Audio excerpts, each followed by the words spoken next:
اعوذ باللہ من الشیطان الرجیم بسم اللہ الرحمن الرحیم رب ادخلنی مدخل صدق واخرجنی مخرج صدق واجعل لی من لدنک سلطانا نصیرا۔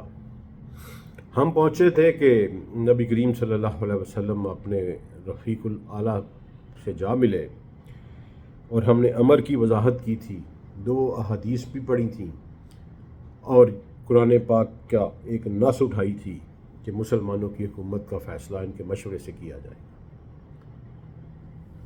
لیکن میں نے پچھلی دفعہ اپنی گفتگو کا آغاز ایک کیٹاسٹرافک کنڈیشن سے کیا تھا، جس میں مسلمانوں کی سب سے عظیم چیز، سب سے بڑا اثاثہ، صحابہ اکرام رضوان اللہ علیہم اجمعین کی سب سے بڑی دولت، وہ شخصیت جس کے لیے انہوں نے اپنے بیوی بچے چھوڑ دیے تھے، کئیوں نے اپنے باپ مار دیے،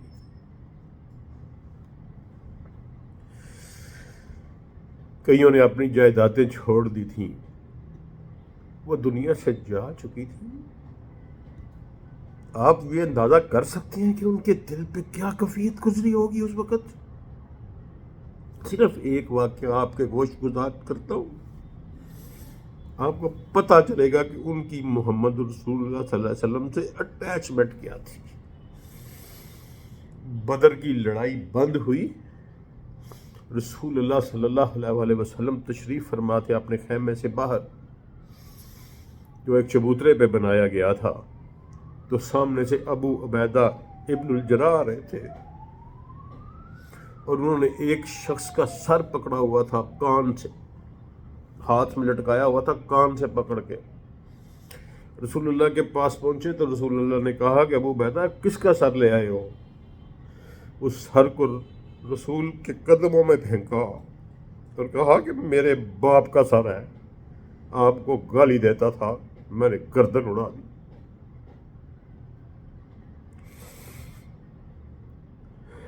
اس مرلے پر جس کی اٹیچمنٹ ہو، تم اسے گالی دیتے ہو بغیر تو؟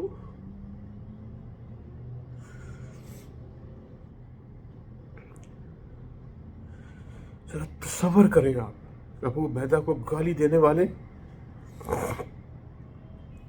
اور پھر یہ بات سوچیں کہ جس شخص کے ساتھ اتنی اٹیچمنٹ تھی، جب وہ دنیا سے چلا گیا، ہر شخص کے خالی ابو عبیدہ کا حال نہیں تھا۔ ابو عبیدہ کا تو ریکارڈ ہوا ہے نا، اور بہت سارے ریکارڈڈ ہیں، اور کچھ ان ریکارڈڈ بھی چلے گئے، یہ لامحدود قصے ہیں۔ وہ اس جماعت کے ہر بندے کی یہی داستان تھی۔ بدر کی لڑائی کو اس لیے کائنات کی سب سے افضل لڑائی قرار دیا گیا تھا کہ یہ وہ چشم فلک نے انسانی نسل میں، آدم کی نسل میں پہلی دفعہ یہ منظر دیکھا تھا کہ ایک شخص کے نظریے کی خاطر لوگوں نے خون کے رشتے کاٹ کے پھینک دیے تھے، اور جب ان کا وہ متاع، ان کی متمع، ان کا فوکل، ان کا محبوب، ان کا سارا کچھ اثاثہ جب اس وہ دنیا سے رخصت ہو گیا، آپ ان کی ذہنی کیفیت کا اندازہ لگا سکتے ہیں کہ وہ کیا ہوگی؟ وہ کتنی کیٹاسٹرافک کنڈیشن ہوگی کہ جس کے لیے وہ سب کچھ چھوڑ کے چلے آئے تھے، آج وہ انہیں چھوڑ کر چلا گیا تھا دنیا سے۔ میرے بھائیوں، تحمل سے اس بات کو سنیے، یہ اس کیٹاسٹرافک، اس سائیکولوجیکل کنڈیشن میں تھے تمام صحابہ کرام رضوان اللہ علیہم اجمعین، اور یہاں تک کہ عمر مسجد نبی کے سین کے درمیان میں ننگی تلوار لے کر کھڑے تھے، اور اس غم اور صدمے کی وجہ سے عمر جیسے جہاندیدہ آدمی کا دماغ موف ہو چکا تھا، اور وہ کہہ رہے تھے کہ خبردار جس نے کہا کہ رسول مر گئے، میں اس کی گردن اڑا دوں گا، وہ نہیں مر سکتے۔ اسی اسلام میں ابو بکر آئے، ان کو یاد دلایا کہ نہیں، تم محمد کے پیروکار ہو، اور محمد صلی اللہ علیہ وسلم تمہیں اللہ کے سائے میں دے کے گئے، تمہیں اللہ کا حکم ماننا ہوگا۔ ان کی وہ تقریر صرف اس موضوع پر تھی کہ تمہیں اللہ کا حکم ماننا ہوگا. محمد انسان تھے، وہ چلے گئے اس دنیا سے. اب تم ہو جو ان کے پیغام کو لے کر آگے بڑھو گے. اسی کیٹاسٹرافک کنڈیشن میں سورہ توبہ کی آیت پہ ذرا غور کریں. میرا خیال ہے 101 کہ مدینہ منافقوں سے بڑا ہوا ہے. اللہ قرآن میں کہہ رہا ہے کہ اے نبی، اس مدینے میں اور اس کے گرد و نواح میں بہت سارے منافق ہیں. اب جہاں مخلص صحابہ اکرام رضوان اللہ علیہم اجمعین کے اوپر یہ کیٹاسٹرافک کنڈیشن تھی، ایک بجلیاں کوند رہی تھیں اپنے محبوب کی رحلت کی وجہ سے، وہاں وہ منافقین بھی، یہ ذرا آپ اندازہ لگائیں نا اس کنڈیشن کو، اس سچویشن میں جائیں ذرا، کہ وہ سارے کے سارے منافقین بھی ایکٹیویٹ ہوتے ہیں. اب وہاں جس کو ہم کہتے ہیں پھوڑی پنجابی زبان میں، یا سوگوار صفیں جو بنی یا جو گروہ ہوئے، وہ 3 حصوں میں ہو گئے. جو بنو ہاشم تھے اور سیدنا زبیر وغیرہ جو ان کے رشتہ دار تھے، وہ سارے کے سارے مولا علی علیہ السلام کے گھر میں جمع ہوئے. اچھا، اب یہ ذرا ذہن میں رکھیے گا کہ یہ گھر کوئی فاصلوں پہ نہیں تھے، چھوٹے چھوٹے حجرے تھے، ایک ایک کمرے، 1.5 کمرے کے، 2 کمرے کے. ان حجروں میں پوری فیملی رہتی ہوتی تھی، اور یہ بالکل ساتھ تھے. جہاں آج روضہ رسول ہے، جن جالیوں کے سامنے سے ہم گزرتے ہیں، وہ حجرہ عائشہ ہے. اسے تھوڑا سا آگے جو تھا وہ حجرہ حفصہ تھا، پھر حجرہ ام سلمہ تھا. اسی حجرہ عائشہ کی بیک سائڈ کے اوپر آگے چلے جائیں تو سیدہ فاطمہ اور مولا علی کا گھر تھا. تو یہ بالکل متصل تھیں یہ چیزیں ساری. تو وہ کچھ جو لوگ تھے جو بنو ہاشم کے لوگ تھے، اور سیدنا زبیر کیونکہ ان کے پھپھا کے بیٹے تھے، پھوپھی کے بیٹے تھے، وہ بھی سارے لوگ، ان کی فیملیز بھی ساری مولا علی علیہ السلام کے گھر میں جمع ہوتی ہیں. باقی جو مہاجرین تھے، جو مکہ سے آئے ہوئے تھے، فیملیز تھیں مکہ کی، کافی سارے لوگ تھے، وہ مسجد میں ابو بکر صدیق کے پاس جمع ہوتے ہیں. اور انصار جو ہیں وہ افسوس کرنے کے لیے اپنے سردار سعد بن ابی عبیدہ کی حویلی میں جمع ہوتے ہیں، جو کہ مسجد نبوی، اس وقت کی مسجد نبوی سے دور تھی.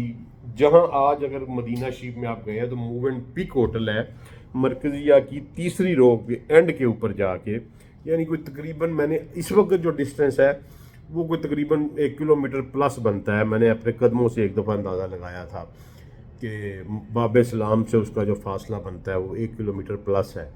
لیکن ظاہر ہے اس وقت یہ ساری آبادی تھی جو اب مدینہ مسجد نبی کریم کا سین ہے نا، یہ ساری کی ساری آبادی تھی. تو اس میں گلیاں سے جانا ہوتا ہوگا وہاں تک. تو اس حوالے سے انصار نے وہاں اجتماع کیا. ثقیفہ بنو سعدہ، ثقیفہ حویلی کو کہتے ہیں، ڈیرے کو کہتے ہیں. بنو سعدہ یعنی ان کا قبیلہ تھا، اس کا حویلہ تھا. اور سعد بن عبادہ جو تھے وہ سردار تھے انصار کے، بہت بڑے سردار تھے اور بڑے مخلص صحابی تھے. ان کے گھر جمع ہونا شروع ہو گئے. اب وہاں پہ سعد بن عبادہ کے ڈیرے کے اوپر، اب یہ بات یاد رکھیے گا کہ شیعہ سنی کتابوں میں، کسی لٹریچر میں، حدیث تاریخ میں ہمیں یہ بات نہیں ملتی کہ علی کے گھر میں خلافت کا معاملہ ڈسکس ہوا یا مسجد نبی میں ابو بکر کی صدارت میں خلافت کا معاملہ ڈسکس ہوا. Not at all. کہیں کوئی ایک لفظ کا ثبوت نہیں ملتا. یہ حکومت کا معاملہ، امر کا معاملہ، جو ڈسکشن شروع ہوئی یہ ثقیفہ بنو سعدہ میں شروع ہوئی. وہاں لوگوں نے یہ کہا کہ رسول اللہ صلی اللہ علیہ وسلم ہماری آنکھوں کا تارا تھے، ہم نے ان کے لیے ساری قربانیاں دیں، وہ دنیا سے جا چکے ہیں، اب حکومت ہمارا حق ہے. تو اگر میرٹ کی بات کریں تو وہ ٹھیک بھی تھی، یعنی اگر وہ یہ سوچ رہے تھے تو انہیں آپ اس طرح غلط نہیں کہہ سکتے. اور دوسرے نمبر پہ کیونکہ نبی کریم صلی اللہ علیہ وسلم کا کفن دفن ابھی نہیں ہوا تھا، تو تو یہ بات کہنا کہ کفن دفن کو چھوڑ کے حکومت کی طرف لگ گئے تھے، تو میرے بھائیوں آج بھی یہی طریقہ کار ہے۔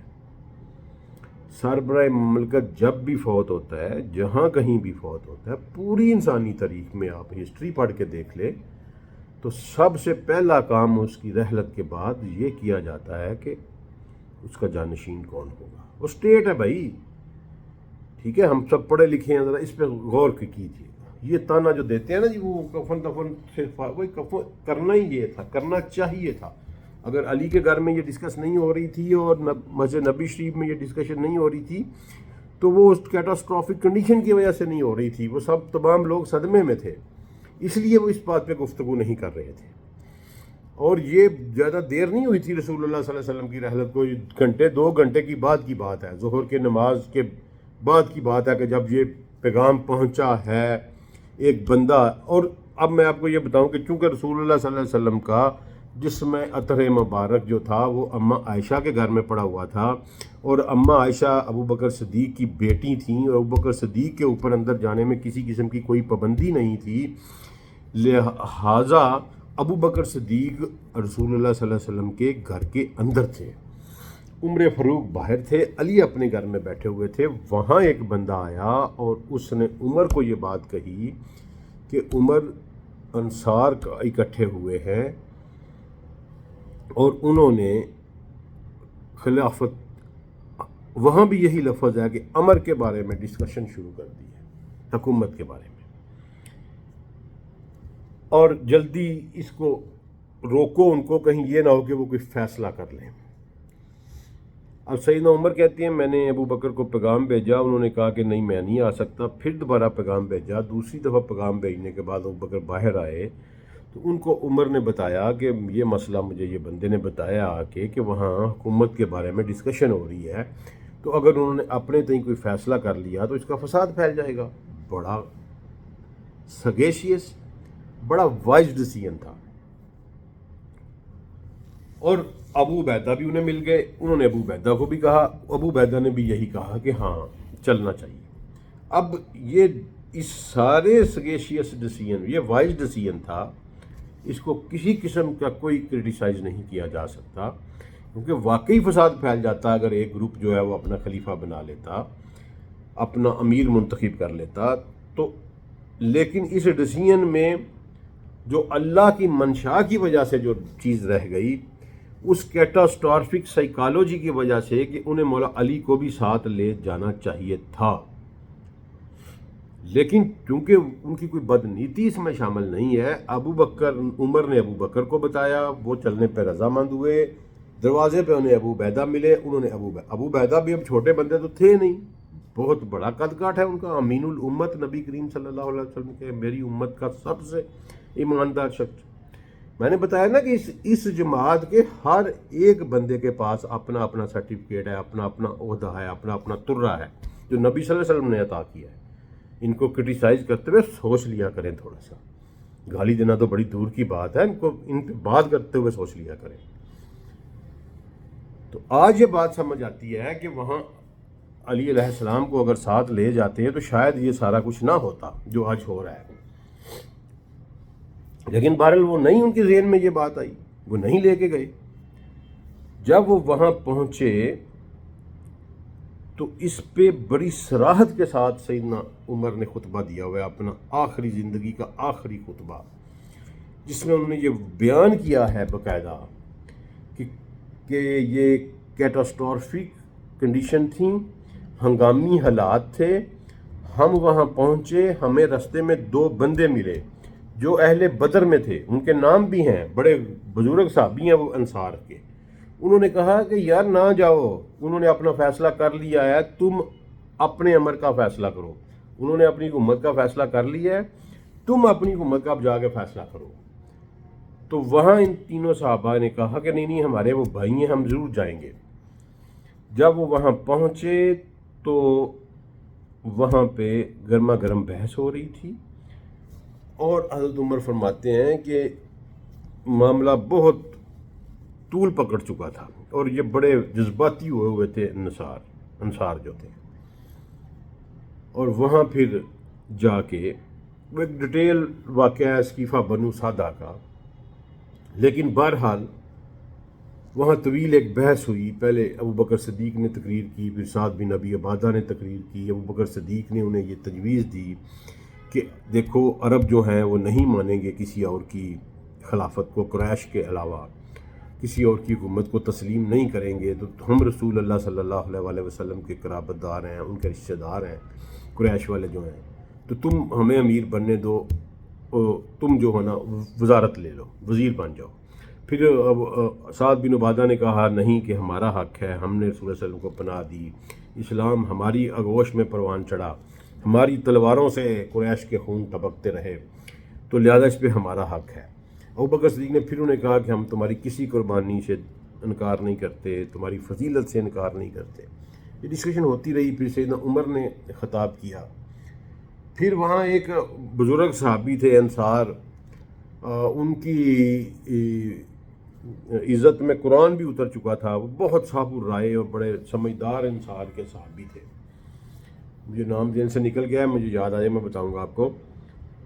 تو انہوں نے اس وقت جب نبی کریم صلی اللہ علیہ وسلم نے بدر کے مقام کے اوپر اپنا کیمپ لگایا جا کے، تو وہ صحابی رسول اللہ صلی اللہ علیہ وسلم کے پاس آئے اور انہیں کہا کہ یا رسول اللہ، یہاں آپ نے کیمپ جو لگایا ہے اللہ کے حکم سے لگایا ہے یا اپنی مرضی سے لگایا ہے؟ تو نبی صلی اللہ علیہ وسلم نے کہا نہیں، میں نے خود لگایا ہے.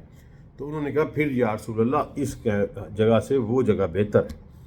تو فوری طور پر قرآن نازل ہوا کہ ہاں اس جہاں سے کیمپ اٹھا کے اس جگہ کی طرف لے جاؤ. تو وہی صحابی وہاں پیش تھے کہ ہم نے انصار میں سے امیر بنانا ہے. تو پھر انہوں نے یہ جو ہے نا تجویز دی کہ ایک امیر ہماری طرف سے، ایک تمہاری طرف. اب یہ ساری ہمیں پڑھایا گیا کہ انہوں نے دو امیر نہیں کہے تھے. اس کی آپ عربی کا ترجمہ کریں، اس کا مطلب یہ ہے کہ ایک ہماری طرف سے آئے، پھر ایک تمہاری، باری ہے جس کو ہم باری کہتے ہیں نا، کہ ایک امیر ہماری طرف سے آئے، ایک تمہاری طرف سے، پہلا تمہارا ہو جائے، دوسرا ہمارا، تیسرا تمہارا، چوتھا ہمارا. اس طرح انہوں نے کہا. تو اس پہ بھی پھر جب اتفاق نہ ہو سکا تو پھر سیدنا ابو بکر صدیق نے وہاں ایک ٹرمپ کارڈ کھیلا سمجھ لیں.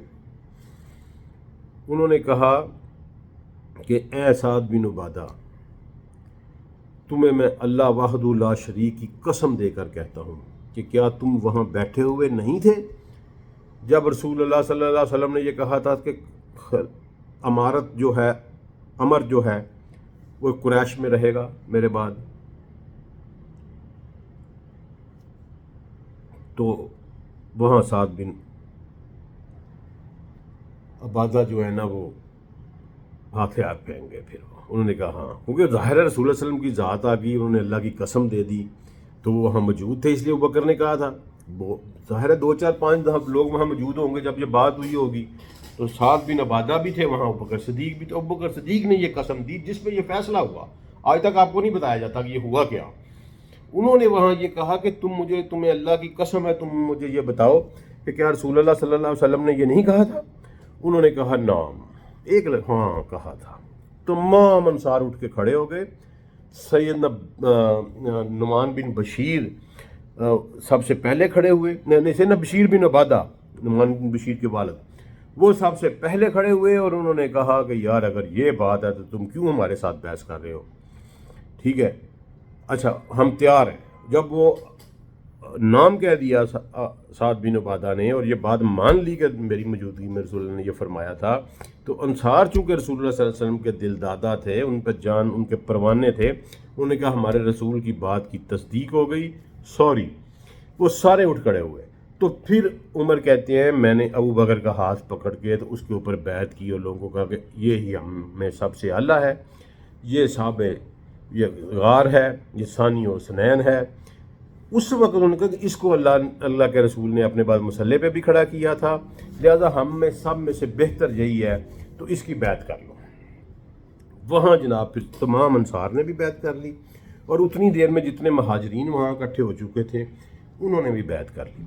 سعد بن عبادہ کی جو حویلی تھی، جو سقیفہ بنی سعدہ کہتے تھے، وہ کوئی چھوٹی جگہ نہیں تھی، بہت بڑی حویلی تھی، اور بیک وقت وہاں 100 200 بندوں کی دعوت کا انتظام رہتا تھا. بڑے سخی بندے تھے.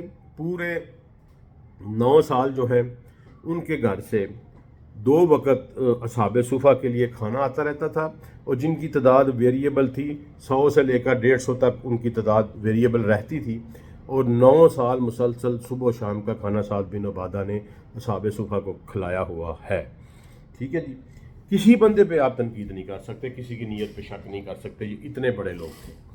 لیکن سب سے پہلے ڈیویشن جو کی، سعد بن عبادہ نے کہا جی میں تو نہیں کروں گا تمہاری بیعت۔ سب سے پہلی ڈیویشن، شاید آپ کی علم میں ہے کہ نہیں ہے، سعد بن عبادہ نے کہا کہ میں یہ بیعت نہیں کروں گا تا وقتیہ کہ میں تلوار اٹھاؤں تمہارے خلاف، اور وہ اپنا کمبل اٹھا کے وہاں سے چلے گئے، اور پھر انہوں نے تا زندگی بیعت نہیں کی۔ وہ سیدنا عمر کے دور میں ان کا وفات ہوئی ہے، انہوں نے بیعت نہیں کی، اور کسی نے ان سے پوچھا بھی نہیں، زبردستی بیعت لینے کا کوئی حکم نہیں ہے، انہوں نے نہیں کی، ان کے حال پہ چھوڑ دیا گیا۔ اب اس کے بعد جب یہ واپس مسجد نبی شریف میں آئے تو ظہر اور عصر کے درمیانی وقت تھا، وہاں آئے تو وہاں آ کے تو انہوں نے، سیدنا عمر نے تمام لوگوں کو جمع کیا اور ان کو وہ واقعہ سنایا کہ جو کچھ ادھر ہوا ہے، اور کہا کہ وہاں جو لوگ موجود تھے انہوں نے ابو بکر کی بیعت کر لی ہے، اب اس بہتر یہی ہے کہ تم بھی ابو بکر کی بیعت کر لو۔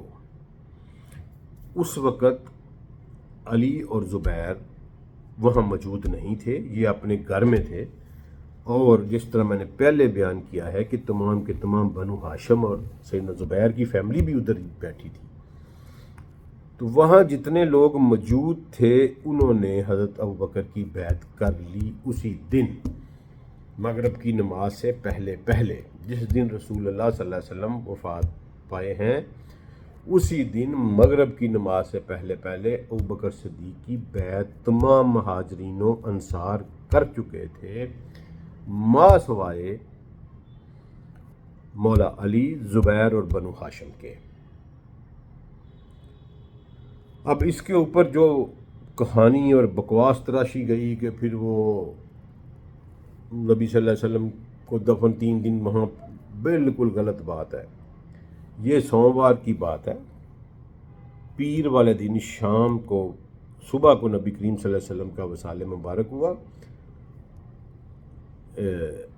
ظہر کے وقت سے پہلے، سورج کے ڈلنے سے پہلے وصال ہوا، سمجھ لیں 9 بجے، 10 بجے، 11 بجے، جون کے دن تھے، 12 سوا 12 سورج ڈھل جاتا ہے، تو سورج ڈلنے سے پہلے وصال ہوا، اور اسی دن شام تک ابو بکر کی خلافت منعقد ہو گئی سوموار کو۔ منگل والے دن تمام اطراف سے لوگ آئے، نبی کریم صلی اللہ علیہ وسلم باقاعدہ اپنا طریقہ بتا کے گئے تھے جو کہ بخاری میں موجود ہے، کہ کس طرح میرا غسل کیا جائے گا اور کس طرح مجھے میرا جنازہ پڑھا جائے گا۔ یہ بھی ایک پروپیگنڈا کیا جاتا ہے جی نبی صلی اللہ علیہ وسلم کا جنازہ کس نے پڑھایا، میرے دوست ہیں، میرا بھائی ہے شفیق بلوچ، اس نے بھی ایک دفعہ یہ کویشچن بھیجا تھا، تو میں آج اس کی وضاحت کر دیتا ہوں کہ نبی صلی اللہ علیہ وسلم نے خود کہا تھا کہ میرا سب سے پہلے میری میت کو غسل جو ہے وہ میرے خاندان کے قریبی لوگ مجھے دیں۔ اس کے بعد نبی صلی اللہ علیہ وسلم نے یہ بھی کہا تھا کہ سب سے پہلے جو جنازہ ہے میرا، نماز میرا سب سے بڑا دوست جبریل پڑھے گا، پھر اس کے بعد اسرافیل پڑھے گا، پھر میکائیل پڑھے گا، پھر عزرائیل پڑھے گا، پھر فرشتوں کی باقی جماعت پڑھے گی جو تمہیں نظر نہیں آئیں گے، پھر اس کے بعد تم ایسا کرنا کہ پھر میرے عزیز و اقارب، میرے اقربا جو ہیں وہ میری نماز پڑھیں گے، اور میری نماز کس طرح ہوگی کہ تم اللہ کی حمد بیان کرو گے اور میرے پہ درود بھیجو گے۔ بس جب میرے اقربا پڑھ چکے، پہلے ان کے مرد میرے اقربا کے پڑھیں گے، پھر اس کے بعد میرے اقربا کی عورتیں پڑھیں گی، اور پھر اس کے بعد عام مسلمان جو ہیں وہ پڑھیں گے۔ اسی لیے میں کہتا ہوتا ہوں کہ ابو بکر صدیق کا اور علی المرتضیٰ کا تقابلہ نہیں ہو سکتا، دونوں ڈیفرنٹ کلاس میں ایگزسٹ کرتے ہیں۔ تقابلہ ہوتا ہے ایک کلاس میں.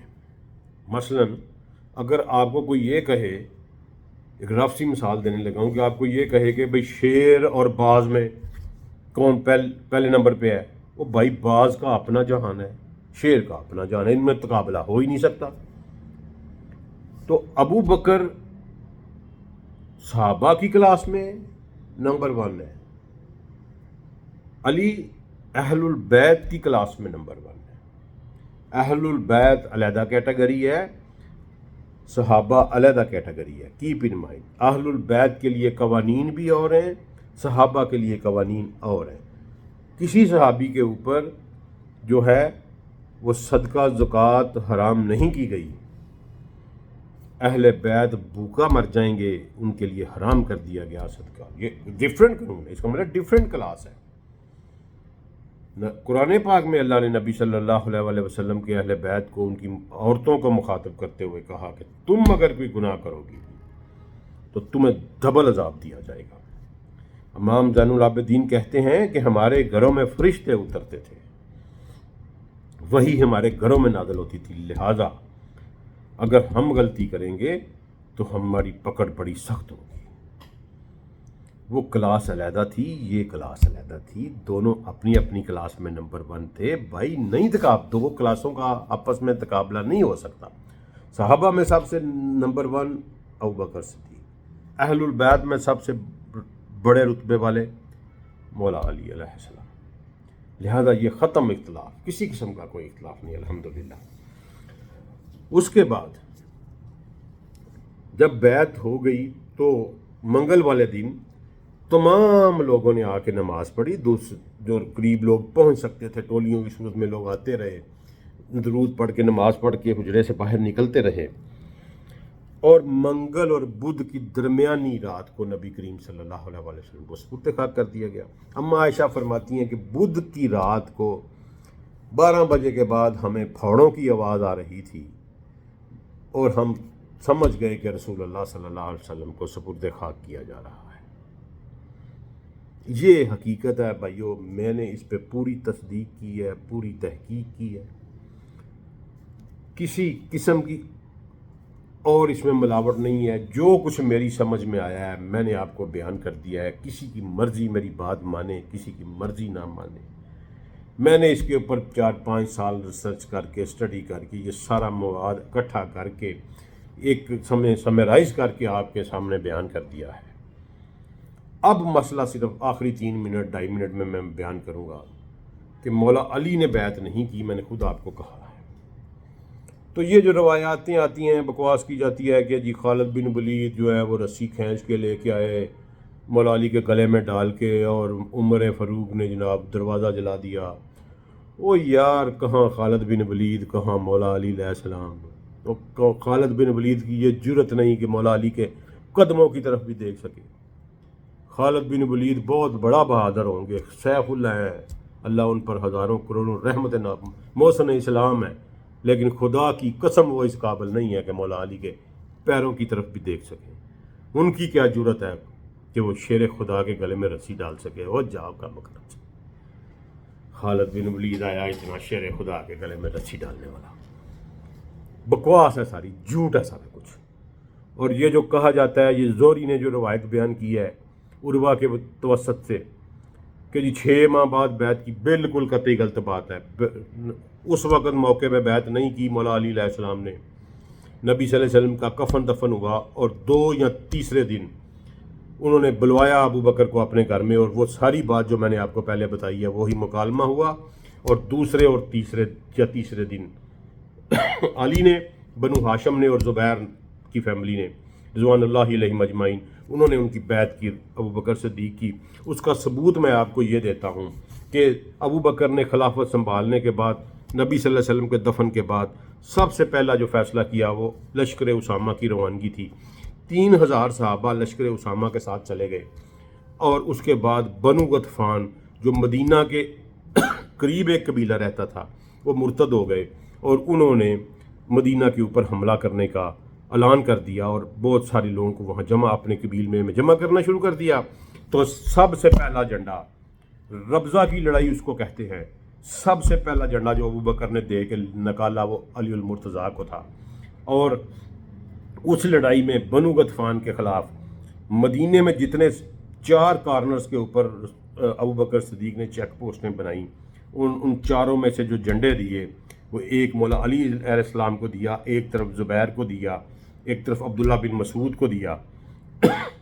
تو مجھے یہ بتائیں، اگر مولا علی، تو یہ تو بات ہے کیونکہ لشکر اسامہ جو ہے یہ واپس آیا ہے 2 ماہ بعد، ٹھیک ہے جی، اور جب یہ واپس آیا ہے اس وقت ربضہ کی لڑائی ہو چکی تھی اور ادھر جنگ شروع ہو چکی تھی بنو حنیفہ کے ساتھ مسلمہ کذاب کی۔ تو ربضہ کی بغاوت کے اوپر، بنو غطفان کی بغاوت کے اوپر لشکر اسامہ کے واپس آنے سے پہلے ابو بکر صدیق قابو پا چکے تھے، اور ابو بکر صدیق خود تمام جو جلیل القدر صحابہ تھے ان کے ساتھ لے کر لشکر نکلے ہیں، اور وہاں جا کے خود لڑائی کی ہے ربضہ کے جنگلات میں، اور ربضہ جنگل کا ایریا تھا، جب ربضہ کے جنگلات میں لڑائی کی ہے، اور اس لشکر کا جھنڈا مولا علی علیہ السلام کے ساتھ تھا، اور وہ پہلا دفعہ جو ابو بکر صدیق کی خلافت کا کیا وہ علی کی تلوار نے کیا تھا۔ اگر علی نے، اور 6 ماہ گزر گئے ہوتے، علی نے بیعت نہ کی ہوتی تو پھر تو وہ مسلمہ کی لڑائی کے بعد کا واقعہ آ جاتا کہیں جا کے ابو علی کی بیعت کا۔ تو علی تلوار لے کے کیوں نکلتے ابو بکر کے دفاع کے لیے اگر انہوں نے اس کو حکمران ہی نہیں مان رہے تھے؟ تو پہلا دفعہ ابو بکر کی خلافت کا حیدر کرار کی تلوار نے کیا ہے۔ اس کے بعد ایک اور میں آپ کو مثال دیتا ہوں، اگر حیدر کرار جو ہیں وہ ابو بکر کی حکومت پر متفق نہ ہوتے تو یہ پکی ٹھٹی واقعہ ہے، ہماری احادیث کی تمام کتابوں میں موجود ہے، اہل تشیع کی تمام کتابوں میں موجود ہے، روئے زمین پہ اسلام کے ہر لٹریچر میں یہ واقعہ موجود ہے کہ ابو سفیان رسول اللہ صلی اللہ علیہ وسلم کی وفات کے وقت شہر میں نہیں تھا، وہ ہفتے 10 دن کے بعد شہر میں آیا، اس کو پتہ چلا کہ ابو بکر کو خلیفہ بنا لیا گیا ہے، وہ عباس کے پاس گیا اور اس نے عباس کو جا کے کہا کہ تم مجھے یہ بتاؤ، ہم عبد مناف کی اولاد ہیں، تو یہ حکومت تو ہمارا حق رہی ہے ساری عمر مکہ میں، تو تم نے ابو بکر کو کیسے خلیفہ بنا لیا ہے؟ عباس کو اس نے قائل کر لیا۔ عباس اس کے ساتھ گئے علی کے پاس اور انہوں نے علی کو کہا کہ کھڑا ہو، اعلان کر، میں اس مدینے کی وادی کو گھوڑوں، سواروں اور پیادوں سے بھر دوں گا۔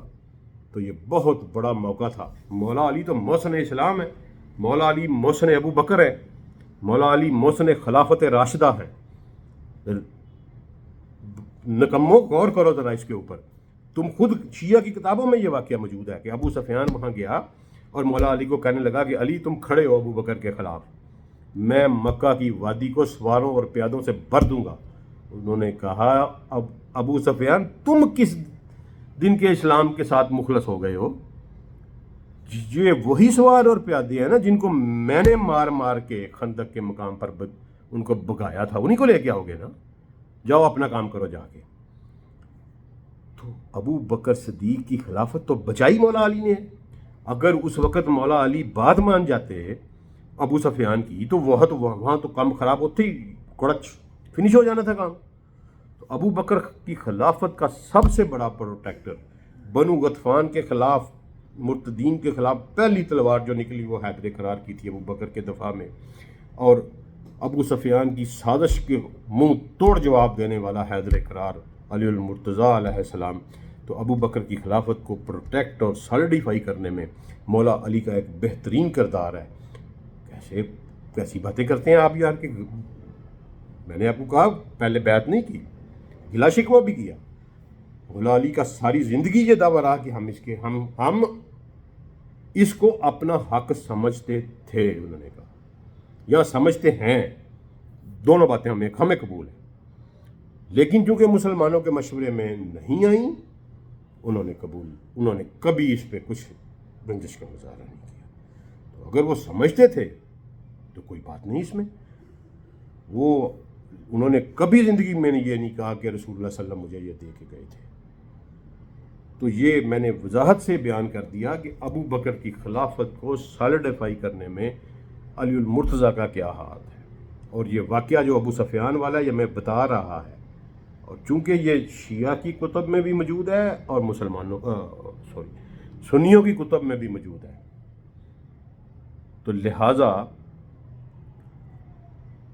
یہ بات کہنا اور اس کی بیس کے اوپر ابو بکر، عمر، عثمان، اماں عائشہ کو تبرہ کرنا بڑی غلط بات ہے۔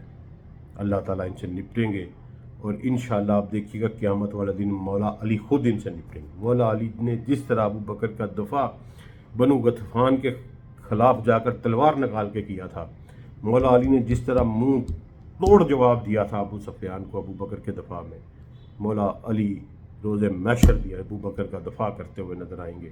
اور یہ لوگ توبہ نہ کی انہوں نے، اللہ ان کو توبہ کی توفیق دے، فرقہ واریت ختم کریں یار، یہ بڑا نقصان ہو گیا ہمیں۔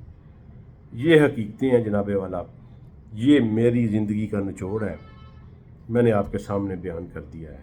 نہ کوئی شیعہ کا موقف ہے، نہ کسی سنی کا موقف ہے، یہ قرآن اور حدیث پہ مبنی برحق موقف ہے، اور یہ میری سمجھ میں بات آئی ہے۔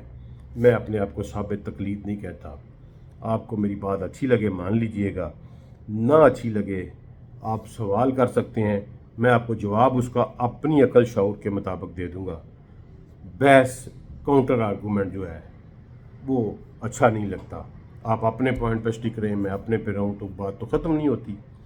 آپ سوال کریں، میں آپ کو جواب ایک دفعہ دے دوں گا، کوئی پابندی نہیں آپ میرے نظریات سے متفق ہوں، لیکن میں اپنے اللہ کے حضور حاضر ناظر اللہ کو جان کے لا الہ الا اللہ محمد رسول اللہ کی قسم کھا کے یہ کہتا ہوں کہ میں نے اپنے ذہن سے تمام تصبات کو نکال کے اس چیز کو پڑھا اور اس نتیجے پر پہنچا کہ ابو بکر، عمر اور علی کے درمیان وہ جو اختلاف میں نے آپ کو بتایا ہے اس کے علاوہ کوئی اختلاف نہیں تھا، اور علی ساری زندگی ان کی گورنمنٹ کو اسٹرینگتھن کرتے رہے، ایون سیدنا عثمان کہ آخری وقت میں آخری دن تک ان کو بچانے کی کوشش کرتے رہے۔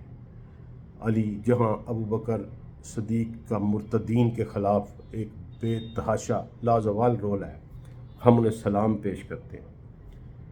عمر فاروق کا اسلام کو دنیا میں سپر پاور بنانے میں ایک بہت فقید المثال کردار ہے، ہم ان کو سلام پیش کرتے ہیں۔ سیدنا عثمان غنی کا مسلمانوں کے ایڈمنسٹریٹو سسٹم اسٹیبلش کرنے میں ایک کلیدی کردار ہے، اور مسلمانوں کی مصائب میں ان کی مدد کرنے میں ان کا ایک کردار ہے، ہم انہیں سلام پیش کرتے ہیں۔ اور ان سب کے پیچھے ایک برین تھا، ان سب کے پیچھے علم کا ایک لامحدود خزانہ تھا، ان سب کے پیچھے وزڈم کا ایک لا محالہ سمندر تھا۔ وہ کون تھا؟ وہ سیدنا مولا علی حیدر کرار علیہ الصلوۃ والسلام تھے۔ ہم انہیں دونوں ہاتھوں سے سلام پیش کرتے ہیں۔ اللہ تعالیٰ ان پر رحمت نازل فرمائے۔ اللہم صلی علی سیدنا محمد وعلی آلہ و اہل بیتہ و صحابہ و ازواجہ و بارک وسلم۔